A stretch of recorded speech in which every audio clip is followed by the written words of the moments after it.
तो आखिरकार कलम के आगे बंदूक की एक नहीं चली।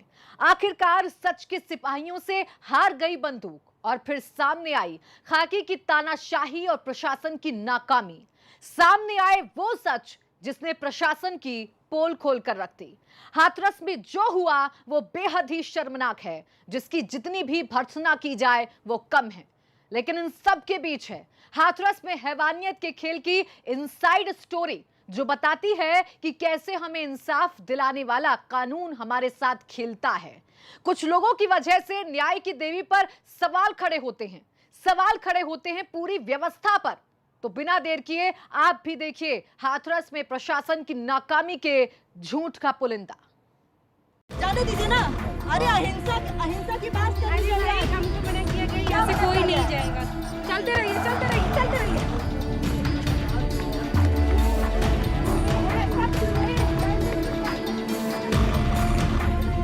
हाथरस में इंसाफ की लड़ाई थी और जीत आखिरकार सच के सिपाहियों की। हाथरस की कलयुगी लक्ष्मण रेखा को तोड़ा गया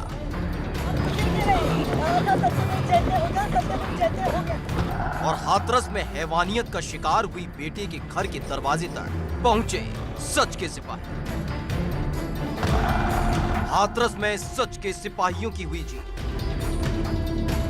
जैसे ही मीडिया के कैमरे पीड़ित परिवार के दरवाजे पर पहुंचे तो परत दर परत खाकी की तानाशाही और प्रशासन की नाकामी की पोल खोलती चली गई और सामने आई वो सच्चाई जिसे रोकने के लिए हाथरस के इस गांव को छावनी में तब्दील कर दिया गया था।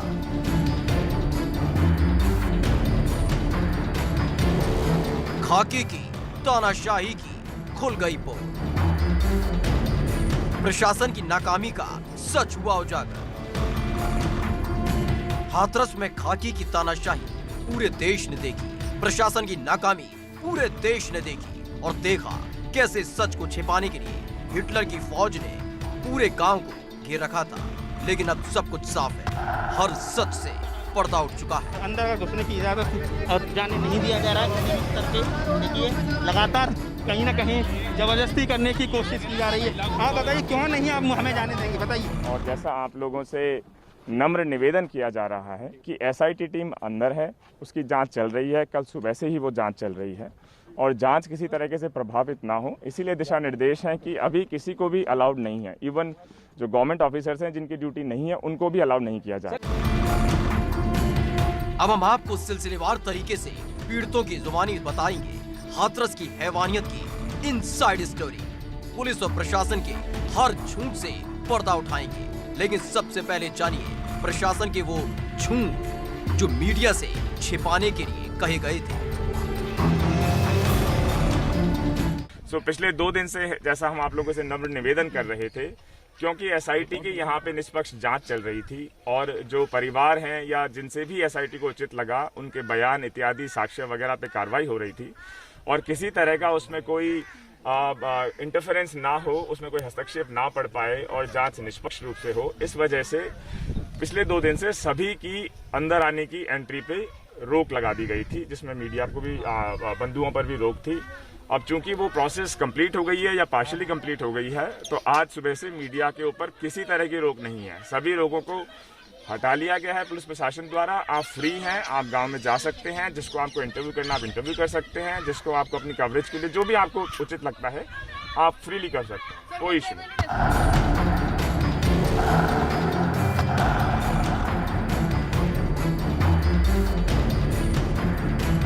झूठ नंबर 1, शवदाह पर परिवार ने उठाया सवाल। झूठ नंबर 2, शुक्रवार को गांव में एसआईटी मौजूद थी। झूठ नंबर 3, परिवार को डीएम ने धमकाया नहीं। झूठ नंबर 4, परिवार की सुरक्षा के लिए पुलिस थी। झूठ नंबर 5, लाश परिवार को देने वाले दावे पर सवाल। ये वो झूठ है जिनका पर्दाफाश हुआ है और सामने आई है प्रशासन की नाकामी की तस्वीरें। इन सारे झूठ को परिवार ने बेनकाब किया है।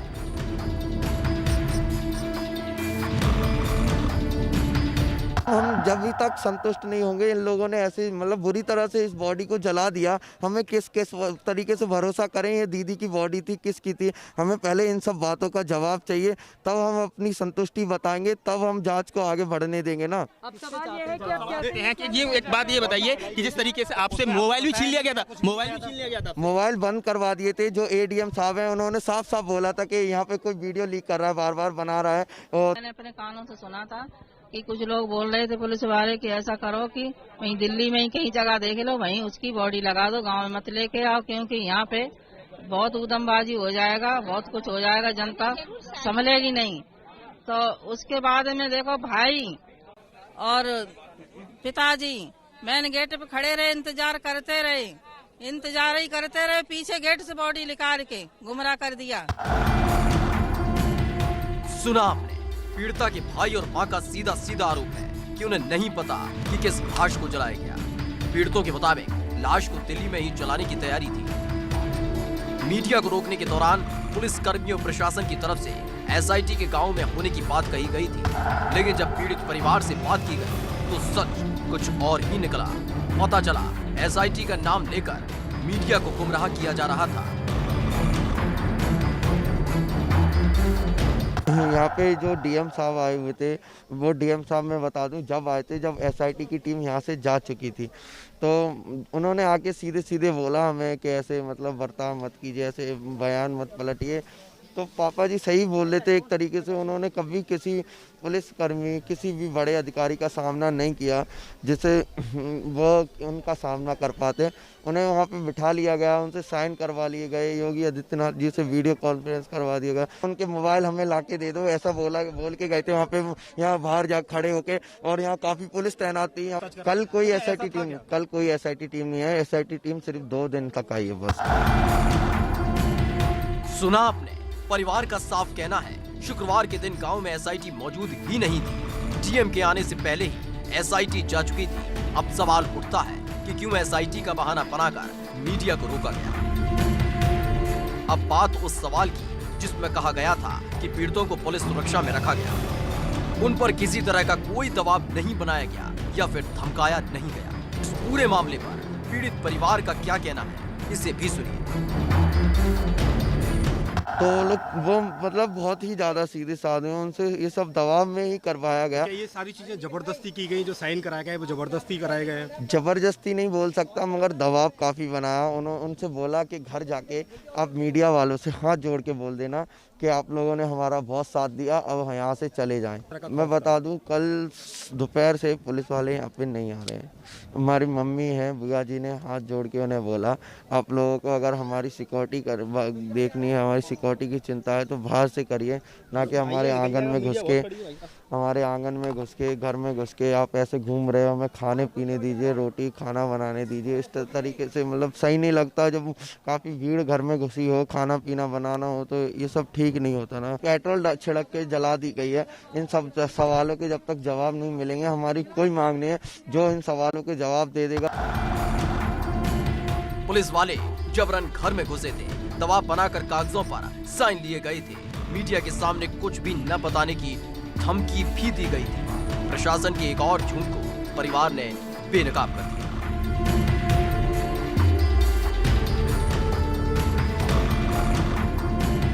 अब बात उस पहरे की जो पीड़ित परिवार पर सुरक्षा के नाम पर बैठाया गया था। कहा गया था कि पुलिस का पहरा गांव में परिवार की सुरक्षा के लिए है, लेकिन वो कौन सी सुरक्षा थी जिसके नाम पर परिवार के लोगों पर लातें बरसाई गई थी।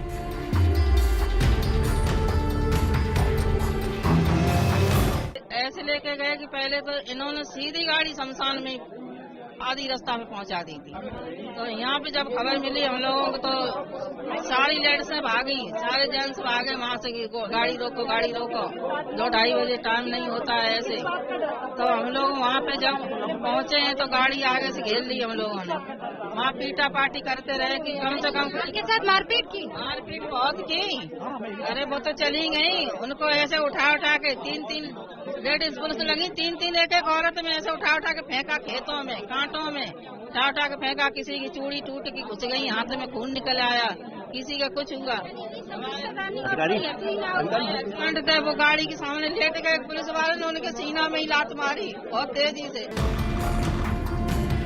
एक तो बेटी की लाश को जलाया गया, उस पर परिवार के साथ बर्बरता दिखाई गई।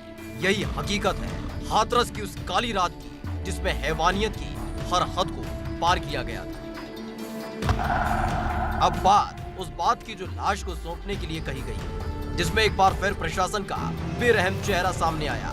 परिवार अपनी बेटी को आखिरी बार देखना चाहता था, लेकिन प्रशासन की खोखली बातों ने ये भी न होने दिया। कि कभी पोस्टमार्टम हुई बॉडी देखी है, ये कहा जा रहा है। डीएम सर ने उनने बोला था ये सर मैडम ये बोल रहे थे कि आपने कभी पोस्टमार्टम करी हुई बॉडी कभी देखी है, आप जानते हो पोस्टमार्टम क्या होता है। डीएम सर ने ये बात बोली थी, तो हम लोगों ने यही बोला कि सर आप हमने सब कुछ देखा है, आपने बॉडी क्यों नहीं दिखाई। कि बॉडी में ऐसा चीर फाड़ कर देते हैं, उसमें अलग अलग हो जाता है। अगर बॉडी को आप लोग देखते तो खाना नहीं खाते, 4-6 दिन खाना नहीं खाते, ऐसा उन्होंने बोला। तो मैंने सर हमने 14 तारीख से खाना नहीं खाया, तो हम और नहीं खाते। परत दर परत प्रशासन के झूठ की कलाई खुलती जा रही है और सामने आ रहा है झूठ, जिसके दम पर खाकी ने तानाशाही दिखाई और प्रशासन ने अपनी नाकामी छिपाई। अब बारी है हाथरस के हैवानों को सबक सिखाने की और गुनहगारों को सलाखों के पीछे पहुंचाने की।